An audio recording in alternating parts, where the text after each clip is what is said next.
Always grateful to life, God, our creator, and our ancestors for creating an opportunity for us to be able to get together, to build together, and to support each other as we are going through this amazing audiobook club, audiobook, sorry, I should say, the 5 a.m. club, helping us to, what's the slogan? Own your morning, master your life. Yes.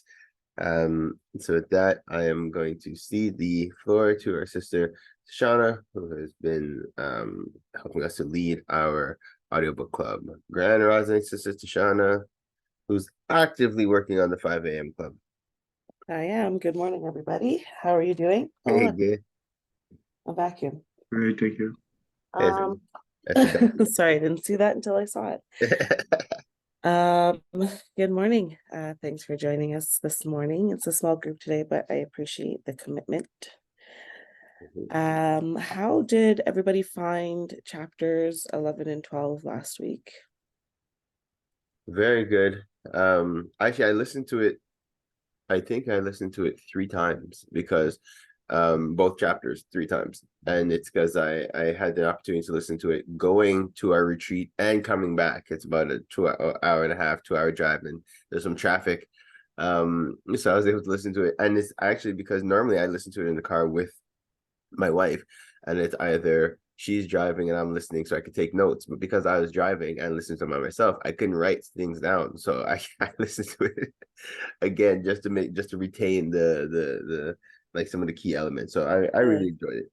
Yeah, there was a lot to take away from that.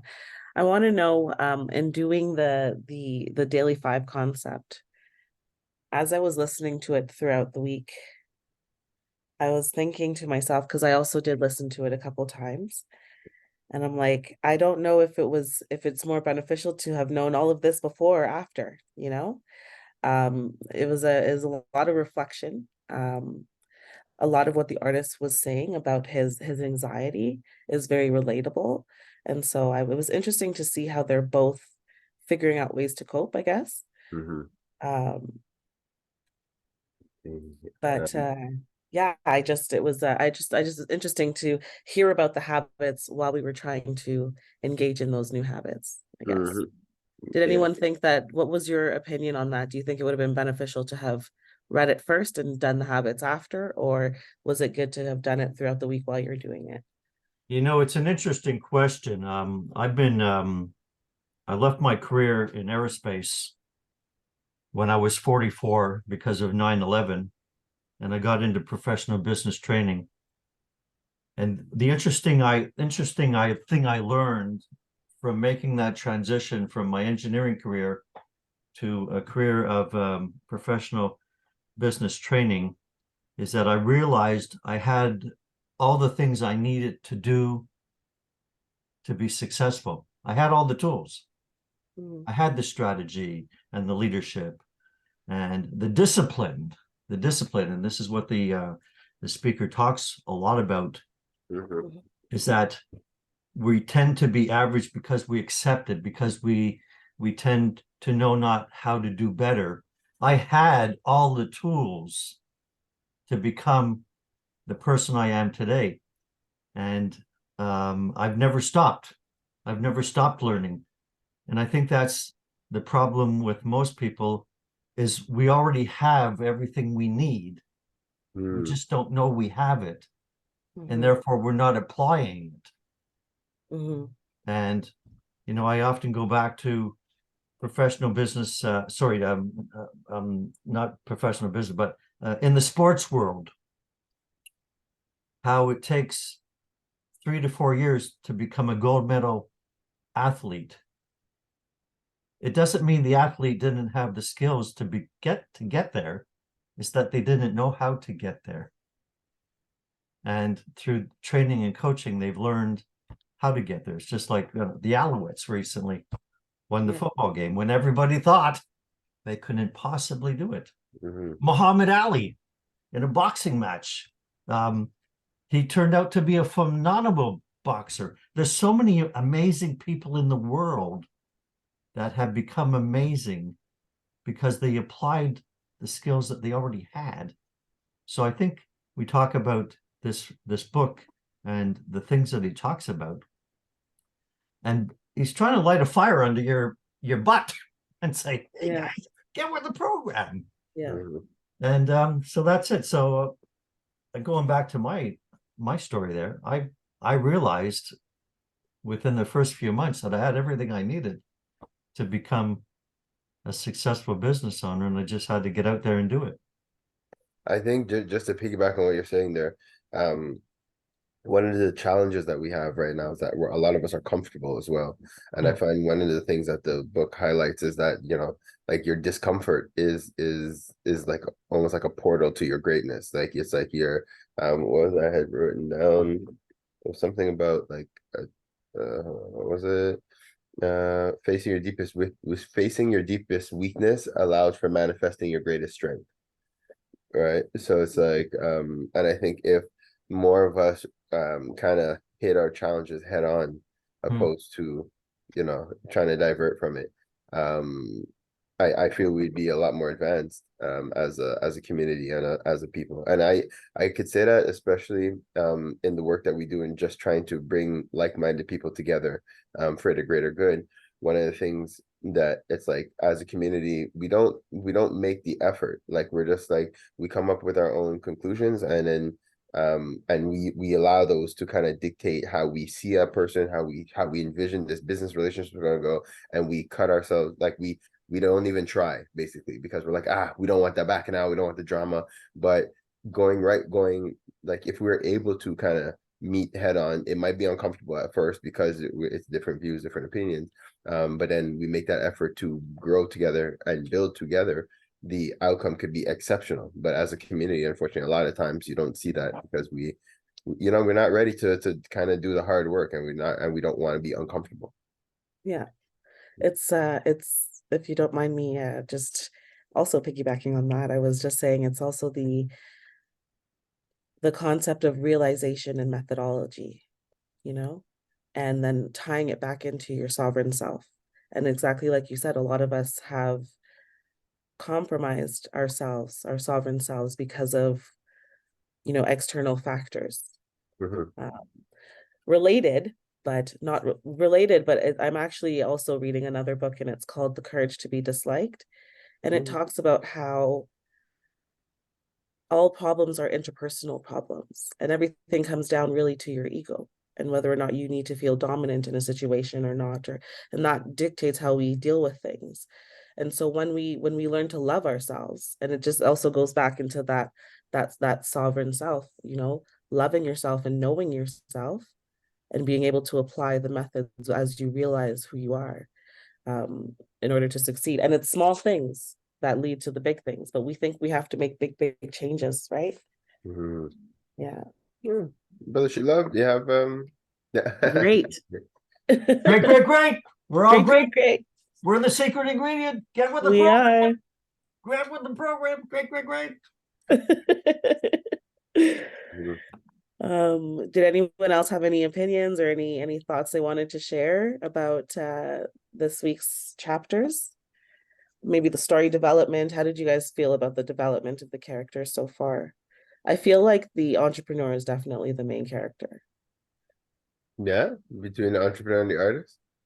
I feel like, well, I don't know. I feel like you get more of her. The artist speaks more on how he feels. He kind of reads his heart is on his sleeve. And I find that the entrepreneur's thoughts, like she has a lot of inner thoughts that she shares, but not into the depth of when she's thinking to herself, Well, Yeah. what I had, yeah, when talking about the entrepreneur, like I had noted just right from the beginning, I think it was a chapter 11, um, because okay, so now adversity builds our characters, and like she's going through some real adversity because these investors that are trying to go at her, it's like it's giving her an opportunity to kind of put her teaching to the test live. Like it's like, all right, you're being provided these tools in terms of how you should see yourself, how you should think, the confidence that you should have. And while you're getting these tools, you're actually in the process of also being attacked. So now you use the tools that you're that you're gaining, or the experience or the information you're gaining, in order to empower yourself against the attack. So Mhm. I find that's why the entrepreneur does stick out a lot to me. But Yeah. I find I do find they're kind of like equal roles. Pardon me? But I do find like they're still equal roles. Like they just play Yeah. different parts. Like I find Okay. the entrepreneur plays a particular part and speaks a particular part of humanity. I also find the artist speaks to a certain type of, a certain part of humanity as well, Yeah. as does the, philanthropist, billionaire. So you He think they all does. balance each other out, Exactly, yeah. Like, because right? it's giving us different perspectives. It's kind of like the billionaire is where we want to go. And the between the artist and the entrepreneur, like those are really the two kind of different almost industries. Like either you're a business owner or you're more of a creative. The only perspective that's missing there is just the family person, the person who's like, like I'm going through it, but it's like I'm a family man or a family woman, and I have a different experience, and how do I master my life? I think that's one of the characters that might be missing in this structure. Yes. And for me, I don't know about anybody else, but that aspect makes it a little bit unrealistic for me. In the sense that these people are in a position where they literally are stepped away from everything in order to gain this knowledge, and they're able to just focus on that. Our challenge is living our daily lives, learning this story and applying it as we go, right? We're not sitting on a beach learning about ourselves. We're living our lives and learning this lesson.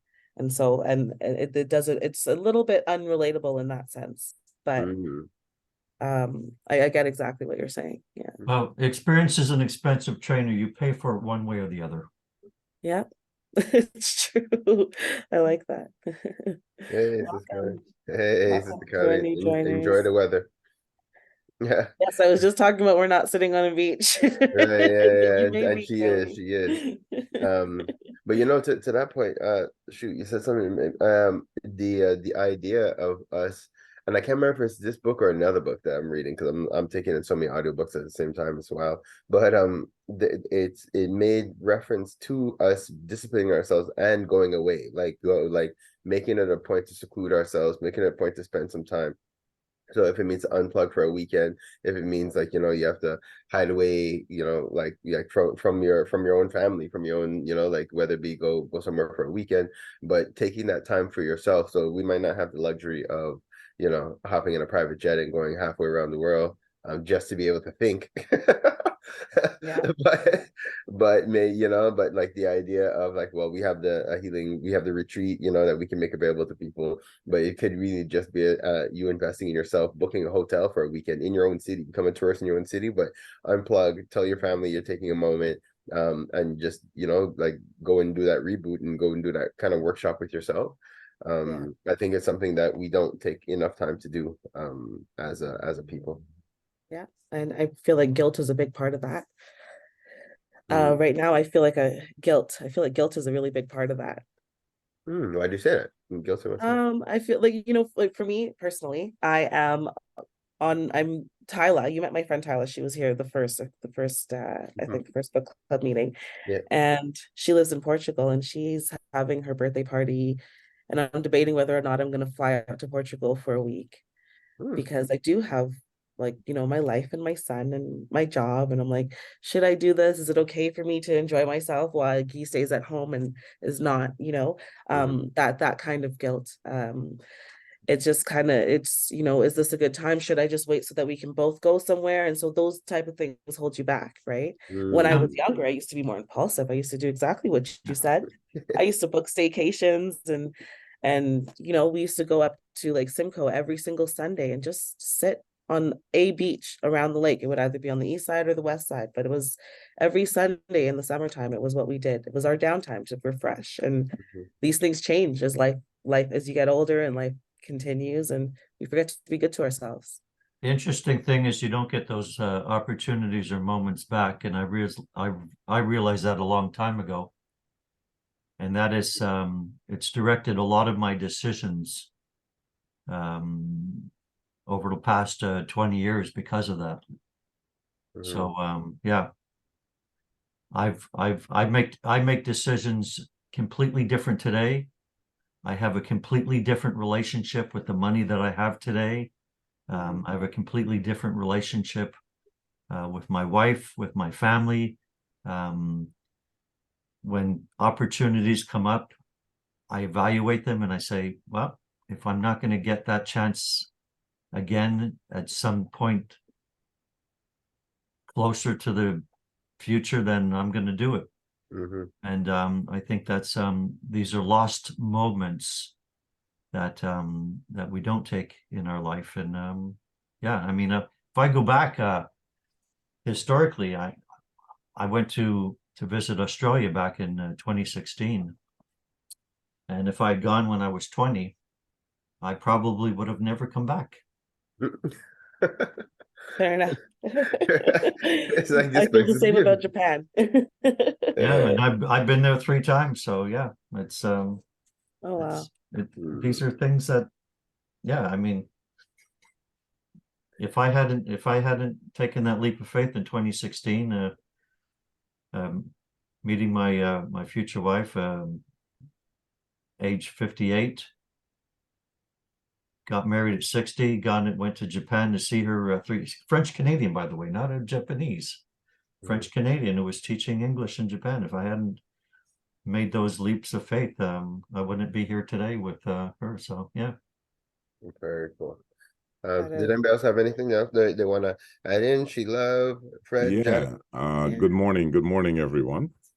morning. I'm a little bit behind in the book, both Janet and I, but just listening to the conversation, I kind of miss those times when we would take serious time out and get away from the maddening world, go on a long drive, get out to the country. I remember one time we booked a pretty expensive hotel in Toronto and we acted like tourists. We came out and we hailed a taxi, and when we got into the taxi, the guy said, "Oh, where are you from?" We said, "Oh, Scarborough." Scarborough. Yeah. But it's we live in a city, and many of us don't take the time to really tour the city. We go elsewhere, right? Because we want to see what's happening outside, across the border or wherever.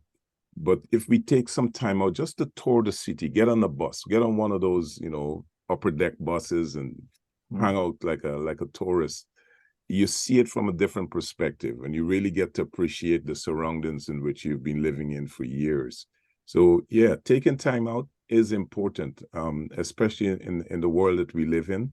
We live in a I consider it to be a noise box, so much distractions. And so when you take time out to review these things, be at peace with nature, go to the lake, just do some meditation. You get to know who you really are and you see things from a different perspective. You rewind. That's your set point. You go back to, things that make you happy.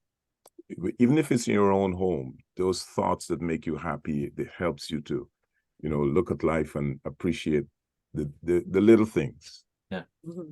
It's funny you say that, Fred, because I've traveled all around the world, and I've had a ton of fun and I met so many amazing people. I went to the bank in September. I was going to Alaska for 3 weeks, and I went to the cashier because I needed $1,000 cash US. And I said to the young lady behind the counter, I said, "I'm going to Alaska." She said, "Why?" "It's cold." And I said, "Have you ever been to Japan? Have you ever been to Australia?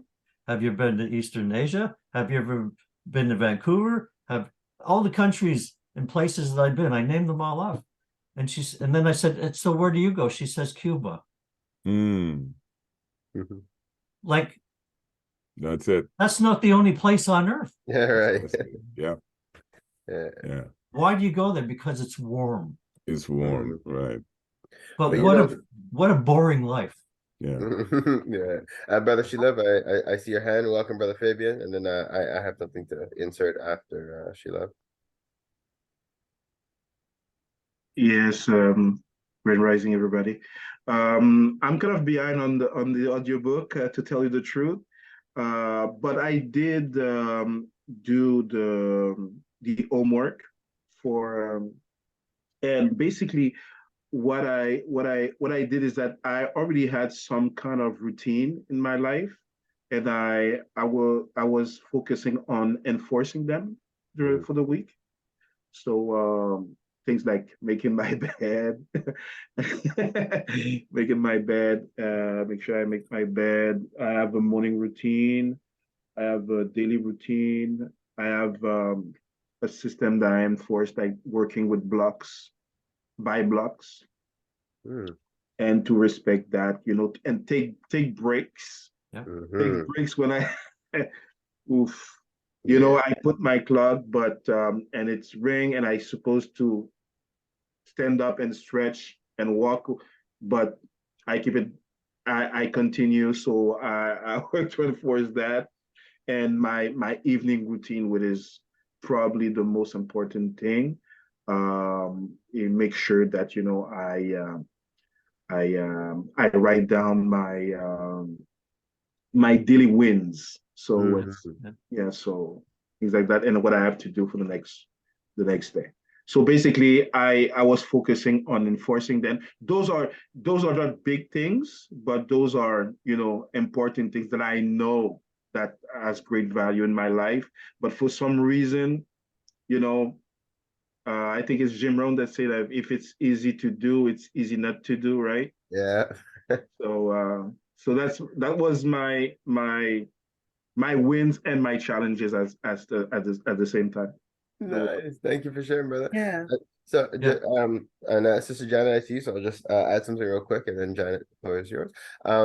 So in terms of like the discipline, so even what Brother Shiloh was just saying, those are that's us applying and practicing disciplines.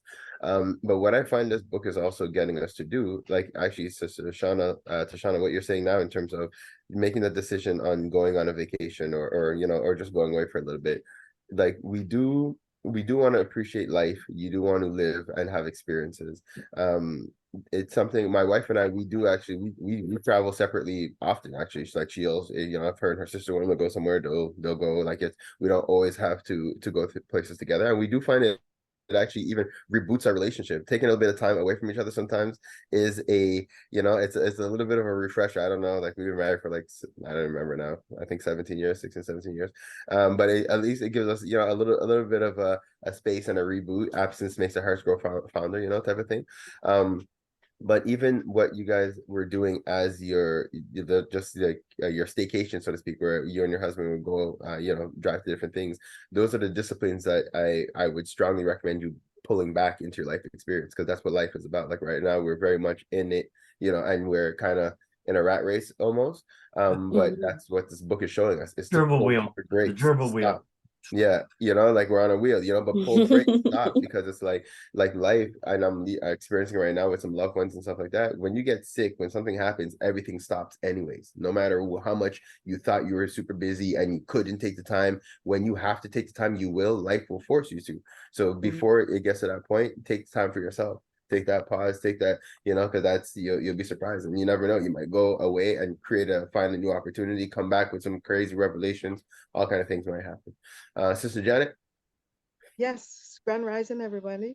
Hmm. I just want to chime in as Mm-hmm. well.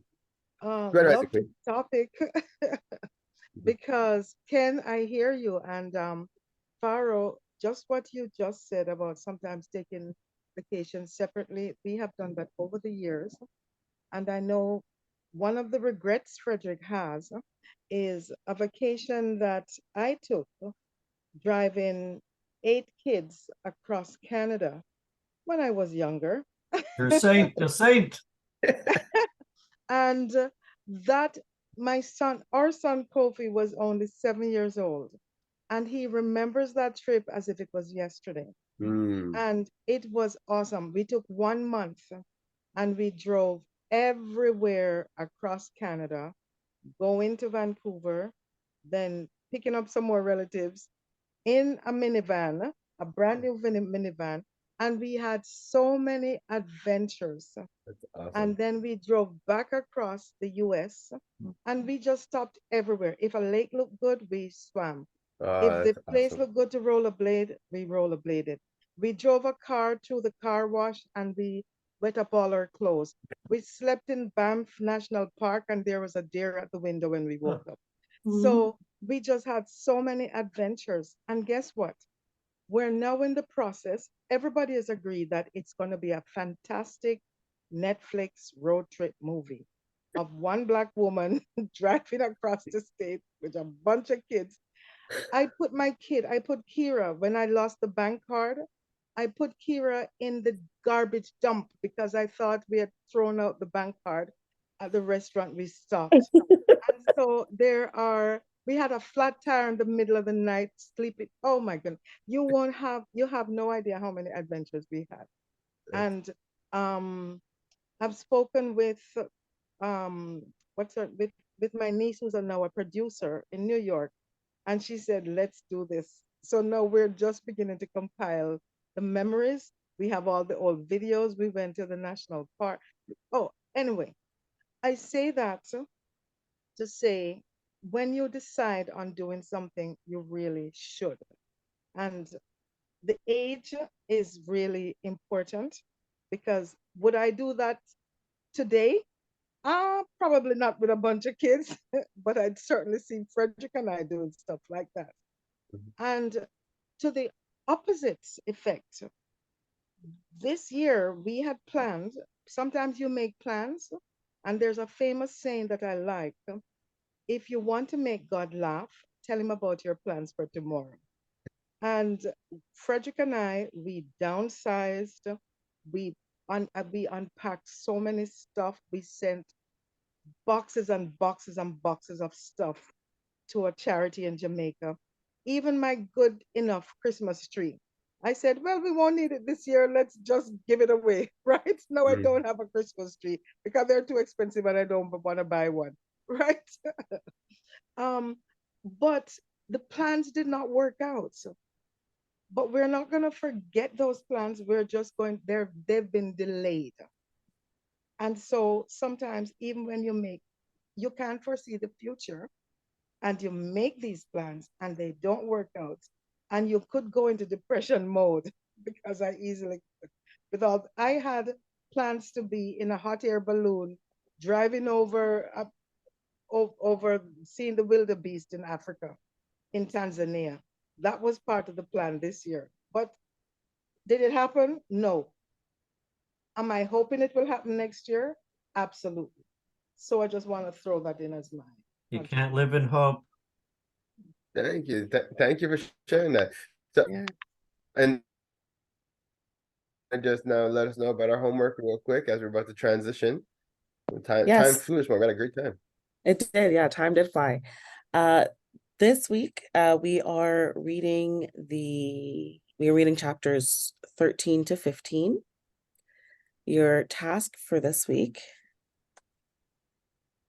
will be the tight bubble of total focus strategy. So what we are going to do, and I'll put this in the chat, is to select a task or a project that you've been procrastinating on and apply the tight bubble of focus, of total focus strategy, by eliminating all your distractions and focusing only on the task for a set period of time each day. And then next week, we can share evidence of our focused environment, how it affected our productivity, or things that you did to improve the environment. So for an example, a picture of your workspace, or maybe a picture of you outside, depending on whatever it is you're procrastinating on, whether it be a personal growth or, something for your business or for work or for your family, whatever it is. And then we'll share the outcomes that we achieved by focusing only on that and eliminating all of our distractions. Amazing. So, anyone and have I any guess questions? we'll share like what we focused on and then how we did it. How we did it, our Yes. methods. Okay. Yeah. I love it. Awesome. Right? Okay, this is great. So Shauna, thank you so much again for leading and helping to coordinate the audiobook club. So guys, we're on next week. I thank everybody for participating this week. And those who can, I invite you to stay. Today we have Ed Veltis from Group 3737, who's going to be joining us as our featured guest. And he's going to be sharing about some funding that is currently available right now for people who run nonprofit organizations or who are interested in creating nonprofit organizations. So he's going to be on. So I strongly encourage anybody who's interested to tune in with us. So with that, I'm going to transition